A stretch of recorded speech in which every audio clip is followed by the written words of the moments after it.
લુણાવાડા તાલુકાના મલેકપુર ગામમાં ભક્તિભાવપૂર્વક અને ઉત્સાહભેર ગણેશ વિસર્જન યાત્રાનું આયોજન કરવામાં આવ્યું હતું. સમગ્ર વિસર્જન યાત્રા શાંતિપૂર્ણ માહોલમાં સમાપ્ત થઈ હતી.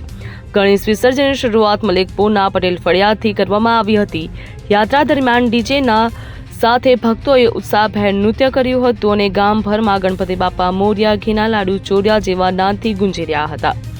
માતાજીના ચોક ખાતે ભવ્ય ગરબાનું પણ આયોજન કરવામાં આવ્યું હતું, જ્યાં સ્થાનિક યુવતીઓએ ટીમડીના તાલે ગરબા રમી શ્રદ્ધા દર્શાવી હતી. વિસર્જન યાત્રા મલેકપુર ગામમાં શરૂ થઈ હતી. મલેકપુર બજાર હનુમાનજી મંદિર થઈને તાત્રોલીની મહીસાગર નદી સુધી પહોંચી હતી. ત્યાં સાંજના સમયે આરતી પૂજા બાદ વિધિવત રીતે ગણપતિ બાપાની મૂર્તિનું વિસર્જન કરવામાં આવ્યું હતું.